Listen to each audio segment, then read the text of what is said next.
It's our pleasure to welcome now Jim Leggette. He's a lecturer of economics at Mississippi State University. Hey, Jim, good to see you again. Morning, Gerard. How you doing? Been a while. Yes, sir. A lot has happened since last time we chatted. Man, yeah, we were just talking about that. A lot happens in a short 24 hours in our line of work here. A lot happened overnight. Yeah, exactly. So what do you think about the skittishness, at least coming from Wall Street, over just the instability, I guess, and the volatility of Mr. Trump's tariff agenda? Well, I guess I'll start with we are now at the highest level of economic uncertainty since the financial crisis. And maybe because I'm too much of a Milton Friedman guy, tariffs just scared the Jesus out of me. And what I'm afraid of is we're upsetting 300 years of economic thought. And I think good old David Ricardo and Adam Smith and Milton Friedman are turning over in their grave. Now, I get the idea about using economic power as leverage. I get that. But tariff wars, like all other wars, tend to get out of control, and it ends up being a circular firing squad. So I guess I am concerned.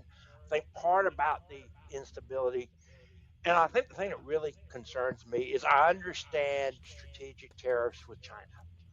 I don't necessarily see the end goal when you're picking on two of your largest trading partners. And now let's get really serious. We're upsetting the whiskey market in the United States. Now it's important, right? Well, closer to home, as you well know, the farmers in the great state of Mississippi rely heavily on those trading partners, including China. And you recall in the first Trump term, when tariffs were imposed on China, they retaliated, of course, and that affected the sales of agricultural products to China. It caused them to decline, and that affected American farmers. And you were aware, of course, that at that point the Trump administration made the decision to provide, I think it was $28 billion of subsidies to the agricultural industry in not Mississippi, in the country, to offset that. Yeah. And in one of the blessings or curses of being a farmer in the last 100 years or so, we've gotten really, really, really good at it. But the problem is, you and I aren't going to eat that much more bread, and we got to find another market, and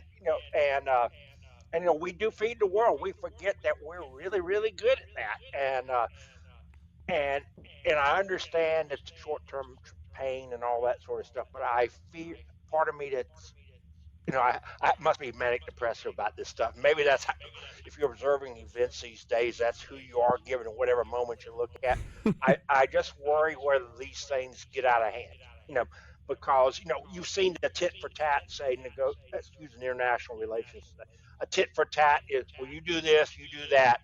And then somewhere along the line, somebody miscalculates and it ends up poorly. And I guess the other thing I would encourage, go ahead.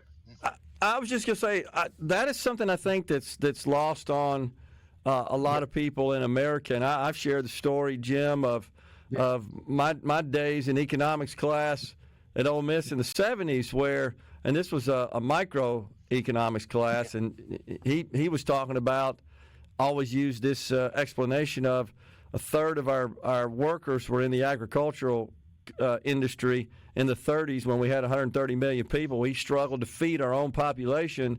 Now we got almost triple the number of people, and it's 3% of our population work in the agriculture industry, and we make more than we can eat here, as you indicate, and thus we feed the world essentially. The world's breadbasket, as we've often been referred to. And so we rely on these foreign countries to buy these goods that our farmers produce. Yeah, and that's right. And then there are probably other products. Now, here's the other thing to ponder. Now, my phone just rang. We think of the iPhone as a Chinese product, but it's made up from components from 80 countries. So I don't know what And of course, the smarts is what the guys in Cupertino came up That's with. right. They're the Whereas designers. say when you go back to Trump likes to talk about McKinley, it was a different world then where if we bought something from the rest of the world, it was based on European stuff. I don't know what kind of car you have, but mine's a Subaru, made assembled in Indiana, and you go try to figure out where everything came from. You don't know. So I guess what Yeah. I'm concerned is these supply chains are so intricate, and I think we're playing with a intricate system that we don't know what we're doing. Last time we had a real tariff war was 1930, the Smoot-Hawley tariff. Yep. Uh, Back when they did tariffs that Congress voted on, you could see the stock market go down and down as it got closer. And I didn't know there were 1,000 economists in the 30s, but they all did an open letter in the Wall Street Journal. And now to really bring it home, we've all watched Fast Times at Ridgemont High. No, Ferris Bueller's Day Off. And remember Yeah. Ben Stein is droning on and on. Yeah. Makes economics look bad. He's talking about these tariffs. So I guess Yeah. the caution I would say to the folks, and I get the leverage, but be careful. Wars usually easy to start, awfully darn hard to end. Russia thought it was going to be a 3-week war. Yeah, that's true, and it looks like they've escalated their attacks on Ukraine, even in the wake of what appears to be a ceasefire settlement that Zelensky and Ukraine have agreed to, negotiated by Mike Waltz and Marco Rubio. But heck, overnight, I'm sure you probably saw it, Ukraine is attacking Zelensky's home with missiles, his home community there. That's kind of hitting personal. I guess the other thing is maybe they don't believe the ceasefire is going to hold. So therefore, I want to get my assets in position. So when the ceasefire ends, I'm in a good position. I don't trust any of them. At the end of the day, and I hope we can achieve peace, because I think there will be a peace dividend. Honestly, I think stability is good for markets, and it's good for supply, which is good for the economy. And my concern is that these wars could interfere with supply. What do you make of some of the other Trump policies to date? A lot of executive orders, many of which deal with issues that maybe aren't directly related to economics, but we've seen border crossings really dwindled down to a fraction of what they were. I think Tom Holman, the border czar, says 9,000 relative to 180,000 in a month is what he's showing. That's an example. So what do you think thus far? Well, the way I kind of think about the whole executive order thing, some of them I think, oh, that's really good. Others, I'm in the wait and see. And then some, dude, why are you spending your time on this? But what I really would hope would happen, and that thing more with the spending things, if one man's pen can undo something, another man's pen can put it back together. I'll use the Department of Education as an example. Yeah. I think I think you guys are talking about it. I think there's all kinds of opportunity to go prune there. But I'd like to see it codified because otherwise, and what's kind of interesting, I haven't read it yet, but it's interesting. One of my favorite writers, you may be familiar with, a British guy, Neil Ferguson. Yeah. He's an economic historian, and he's written a biography of Kissinger, among other things. And he's drawn some interesting parallels to the Nixon time. I was thinking just on the, Nixon tried impoundment. Basically said, I know Congress, you authorized it, but you ain't getting the darn money. Yeah. And Supreme Court, that's not how this works. And the other idea he had that never got any traction was block grants. The idea is, okay, you, state of Mississippi, are getting a bunch of money from the feds because you don't have the ability to raise this money. We're going to send it to you. You go figure out how to spend it because as you know, whoever's closest to the problem always knows how to solve it better. Yeah. Right. I actually support the move. I was talking about that. You probably heard me of returning more responsibility. I'd like to see the Medicaid program the same way. Now, there's no doubt that would put a bit of a financial burden on the states if they had to cover what they're getting from the Fed. And maybe it's something we could phase in. You can't just do that cold turkey. I wouldn't suggest that. I'm okay with the Feds raising the money, but I prefer Mississippi figure out what's best for this. And here's the beauty of the federal system of federalism: you have 50 laboratories. Yeah, agree. I think that's the way it ought to be. If you want to hang around, Jim, we got another short segment remaining in this hour. I want to talk to you and get your thoughts on this budget resolution, actually a continuing resolution, and then we have a budget resolution. We got two measures. Right now it's the continuing resolution that I think is facing an uphill battle in the U.S. Senate. We'll go through that when you come back. Jim Leggette, lecturer of economics at Mississippi State University, is our guest. We'll be right back in the Element Wealth studio. We're back with you with Jim Leggette.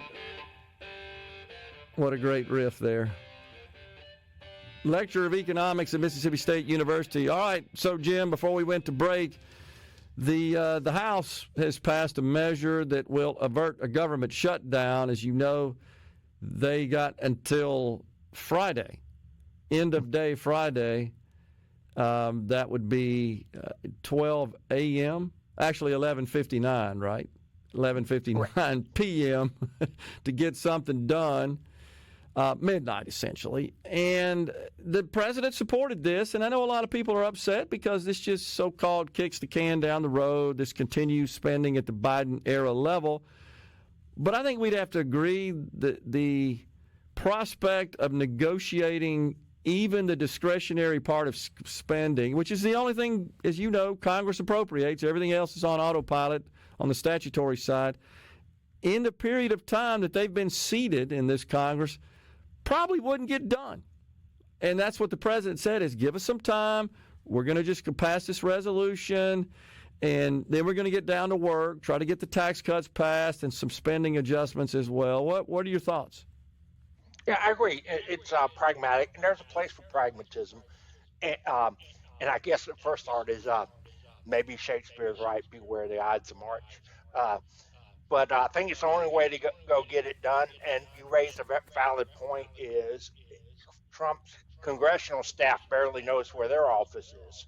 And as you know, won't tell us how to get in the restroom, as Congress does. And I think there's some really important things that have to be worked through. And as you and I both know, if you do stuff in a hurry that's complicated, you mess it up. And I guess I'm still fascinated by that Nixon article I hadn't read. Is one of the things he proposed that no one ever wanted to do. I think the concept was zero-based budgeting, which means instead of we start the negotiations from whatever you had before. So, no, let's go all the way back to the beginning and decide whether it's even worth a flip. And then, of course. And that's kind of what I think in his own style is doing, the Doge effort should be doing. Why are you still doing this? Well, we always have, but that's not really an exactly answer. Right.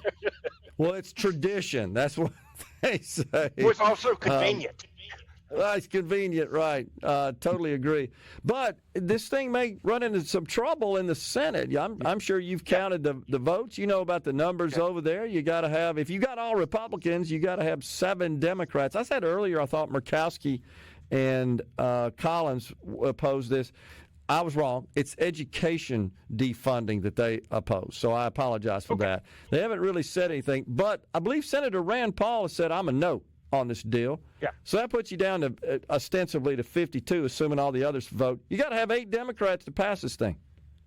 Yeah, and then I think I'll use Rand Paul as an example. You can always be a gadfly on this stuff if your vote doesn't matter. And his points aren't wrong, but you still got to keep things going. And we were talking earlier about uncertainty.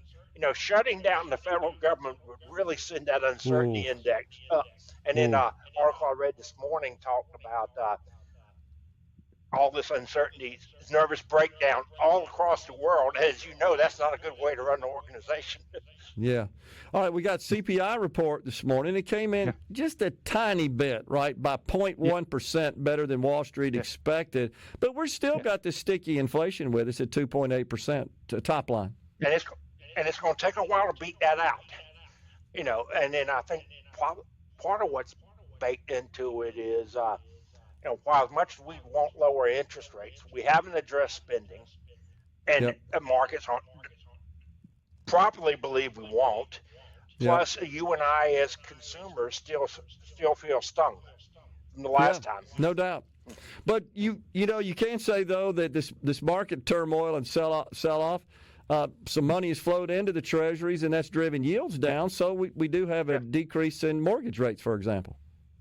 Yeah, and then the other thing I was looking at for you, the market's down about 2,000 points since last week plus since whatever round of tariffs we're on, but still compared to where we were say 5 years ago, it's pretty darn good. Jim, are you hearing in your circles of other economists the S word, stagflation? We got about 30 seconds left. What do you think? Depends on who you read. Wall Street Journal actually wrote about it today. They did. And they and of course New York Times, you knew they would.